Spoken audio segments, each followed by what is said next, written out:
नमस्कार मंडळी, स्वागत आहे तुमचं माझ्या एका नवीन व्हिडिओमध्ये. तर थंडी आहे म्हटल्यानंतर पालक, हिरव्या भाज्या कोणत्याही असो भरपूर साऱ्या बाजारात येत आहेत.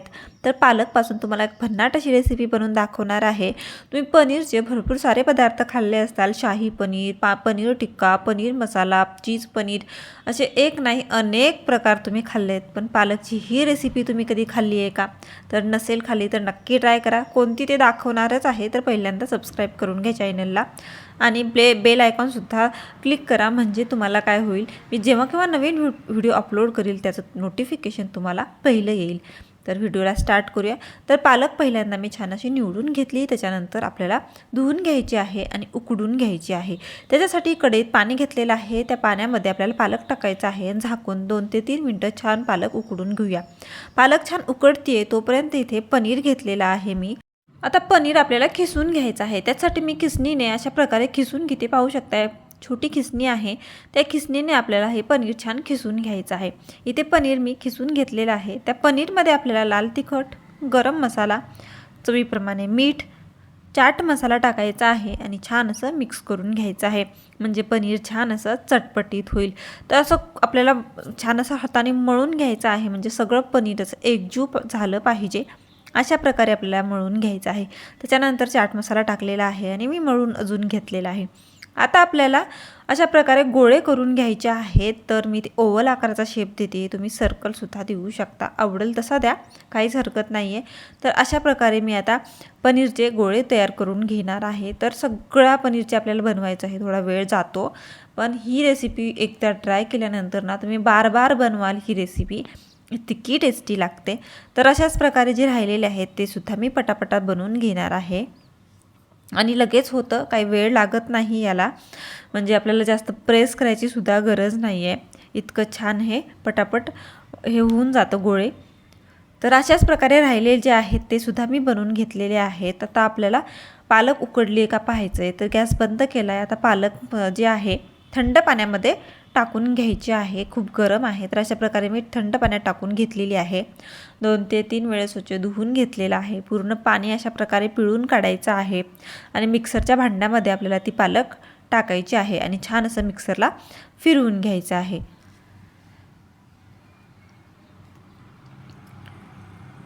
तर अशाच प्रकारे आता मी छान मिक्सरला फिरून छान प्युरी करून घेणार आहे या पालकची. आणि आता इथे काय करणार आहे, मी बेसन घेतलेलं आहे. हे बेसन नॉर्मल आहे, भाजलेलं वगैरे नाही आहे. तर त्या बेसनामध्ये आपल्याला टाकायचं आहे लाल तिखट, गरम मसाला, चवीप्रमाणे मीठ, वाटलं तर तुम्ही हळदसुद्धा टाकू शकता. तर अशा प्रकारे आता टाकल्यानंतर काय करायचं आपल्याला, आता आपण जे पालक छान मिक्सरला काढली होती ती पालक जे आहे ना बेसनमध्ये टाकायची आहे आणि पाणी अजिबात टाकायचं नाही आहे. जेवढं पालकचं मॉइश्चर आहे तेवढ्यामध्येच आपल्याला हे बेसन छान असं मळून घ्यायचं आहे आणि बेसनचा छान असा गोळा तयार करायचा आहे. लागलंच तर तुम्ही अजून थोडंसं बेसन यूज करू शकता. आता मी हाताने छान मळून ह्याचा गोळा तयार करून घेणार आहे. पालक टाकल्यानंतर ना बेसनला पूर्ण असा ग्रीन कलर येतो आणि खूप छान दिसतं. तुम्ही पालक टाकून पण भरपूर वेळा पनीर बनवलं असेल, पण अशा प्रकारे तुम्ही एकदाही नसेल ट्राय केलं तर नक्की ट्राय करा. तुम्हाला तर खूप आवडणार आहे ही रेसिपी. तर पाहू शकता अशा प्रकारे एक गोळा तयार करून घेतलेला आहे. आता लिंबा एवढा आकार घ्यायचा आहे आपल्याला. हाताला तेलसुद्धा लावून घेऊ शकता किंवा तूप लावून काही घेऊ शकता. तुम्ही कापडावर थापून किंवा कॅरीबॅगवर थापूनसुद्धा घेऊ शकता जर हाताला चिकटत असेल तर. तर आपल्याला अशा प्रकारे हातावर थापून घ्यायचं आहे. तुम्ही टोपीचा आकारसुद्धा देऊन घेऊ शकता. अशा प्रकारे करायचं आहे. त्याच्यानंतर जे आपण पनीरचे गोळे तयार करून ठेवलेले आहे त्याच्यातला एक गोळा आपल्याला अशा प्रकारे आतमध्ये ठेवायचा आहे आणि त्याच्या पूर्ण कडा आपल्याला अशा प्रकारे बंद करून घ्यायच्या आहेत आणि पाहू शकता असा आकार देऊन घ्यायचा आहे. तर अशाच प्रकारे जे राहिलेले आहेत ते सुद्धा मी बनवून घेणार आहे पटापट.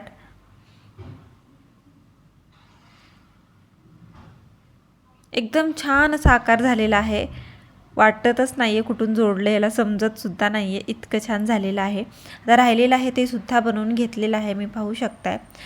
आता गरम तेल केलेलं आहे. गरम तेलामध्ये आपल्याला हे गोळे टाकायचे आहेत आणि छान असं कुरकुरीत कलर येईपर्यंत तळून घ्यायचे आहेत. आता जेवढे मावतील तेवढे टाकलेले आहेत. दुसऱ्या बॅचमध्ये काही तळून घेऊयात आपण. आता खालून छान तळल्यानंतर दुसऱ्या साईडने पलटवायचे आहेत आणि दुसऱ्या साईडने सुद्धा छान असं तळून घ्यायचे आहेत.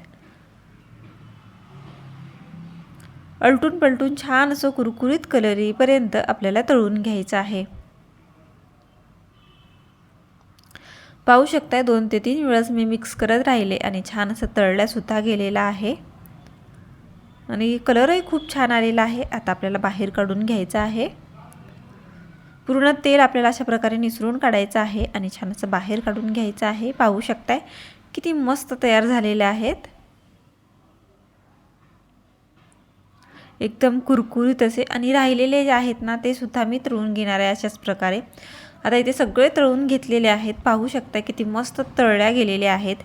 आता आपण ग्रेव्हीची तयारी करून घेऊयात। त्यासाठी इथे मी तेल घेतलेलं आहे कढईमध्ये, त्याच्यामध्ये 1 मिरी, 1 लवंग, अगदी थोडीशी दालचिनी टाकून घेतलेली आहे आणि इथे मी कलरसाठी काश्मीरी रेड चिली टाकून घेतलेले आहेत। 10 ते 12 लसणाच्या पाकळ्या टाकायच्यात आणि सगळं अशा प्रकारे तेलामध्ये मिक्स करून घ्यायचं आहे। हे छान कडल्यानंतर इथे 2 कांदे मी अशा प्रकारे मोठ्या मोठ्या साईजचे कट करून घेतले, ते सुद्धा टाकायचे आहेत आणि आपल्याला मिक्स करून घ्यायचं आहे। आता कांदा छान मऊ पडेपर्यंत आपल्याला परतवून घ्यायचा आहे। कांदा छान मऊ पडल्यानंतर आपल्याला टोमॅटो टाकायचा आहे। तर इथे 1 टोमॅटो मी अशा प्रकारे कट करून घेतलेला आहे, तो सुद्धा मी टाकलेला आहे। त्याच्यानंतर टोमॅटो पटापट मऊ पडण्यासाठी थोडंसं मीठ टाकायचं, पाणी टाकायचं आणि झाकून ठेवायचं, म्हणजे आपला मसाला लगेच तयार होतो आणि टोमॅटो जे आहे ते लगेच शिजल्या पण जातो। पाहू शकताय टोमॅटो मस्त शिजलाय आणि सगळे जे आहेत जिन्नस शिजलेले आहेत। वाटलंच तर तुम्ही इथे जे मसाले दालचिनी वगैरे टाकलेली होती ती काढून घेऊ शकता आणि नंतर मिक्सरला फिरवून घेऊ शकता। आता त्याच कढईमध्ये अजून तेल टाकलेलं आहे, त्याच्यामध्ये मी जिरे टाकलेले आहेत। जिरे छान कडल्यानंतर आपल्याला टाकायचं आहे आता छान असं आपण जो मसाला मिक्सरला वाटला होता टोमॅटो कांद्याचा, आणि तो मसाला टाकून 2 मिनटं परतून घेऊयात। छान असं तेल सुटून जातं ह्या मसाल्यांमधून। तर 2 मिनटं छान परतवून घेतले मी। आता आपल्याला टाकायचे आहेत सुके मसाले। त्याच्यासाठी इथे लाल तिखट टाकायचं आहे चवीनुसार, अर्धा चमचा गरम मसाला, अर्धा चमचा इथे टाकलेला आहे मी अंबारी मसाला। तुम्ही पनीरसुद्धा मसाला टाकू शकता। पावभाजी मसाला मी टाकलेला आहे, तुमच्या आवडीनुसार पावभाजी मसाल्याने एकदम छान अशी टेस्ट येते। आता मिक्स करून घ्यायचं आहे आपल्याला। 2 मिनटं मसालेसुद्धा छान असं परतून घेऊयात आपण। गॅसची फ्लेम स्लो ठेवा। मसाले 2 मिनटं छान मी परतून घेतलेले आहेत। आता आपल्याला पाणी टाकायचं आहे। तर मिक्सरच्या भांड्याला खूप ग्रेव्ही चिकटली होती म्हणून मिक्सरच्या भांड्यातच मी अशा प्रकारे मिक्स करून पाणी टाकलेलं आहे। जेवढी तुम्हाला ग्रेव्ही पाहिजे त्याच्यानुसार तुम्ही कमी जास्त पाणी करू शकता, थोडीशी जास्तच करा, म्हणजे आपण जे कोफ्ते बनवलेले आहेत पालक पनीरचे ते ना ग्रेव्ही अब्सॉर्ब करतात आणि मग नंतर घट्ट होऊन जाते भाजी, म्हणून काय करायचं आपल्याला जास्त ग्रेव्ही बनवायची आहे अशा प्रकारे। आणि मग कोफ्ते टाकायचे आहेत त्यात आतमध्ये पनीर आणि पालकचे अशा प्रकारे मिक्स करायचं आहे। चवीप्रमाणे मीठ टाकायचं आहे आणि मिक्स करून घ्यायचं आहे। तर पाहू शकता आपलं पालक पनीरचे कोफ्ते रेडी आहेत। इतके टेस्टी लागतात ना, तर तुम्ही अशा प्रकारे ट्राय एकदाही नसेल केलं तर नक्की करा। वरून अशा प्रकारे आपल्याला कसुरी मेथी टाकायची आहे आणि मिक्स करायचं आहे।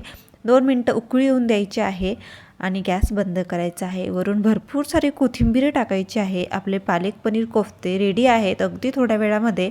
जर तुम्हाला काही सुचत नसेल भाजी काय बनवायची तर तुम्ही ही रेसिपी नक्की ट्राय करा। जर पाहुणे आले असतील काहीतरी नवीन रेसिपी ट्राय करायची असेल पनीरचीच तर ही रेसिपी नक्की ट्राय करा, सगळ्यांना खूप आवडणार आहे, युनिक आहे आणि ही रेसिपी ना खायला इतकी टेस्टी लागते, तर नक्की ट्राय करा।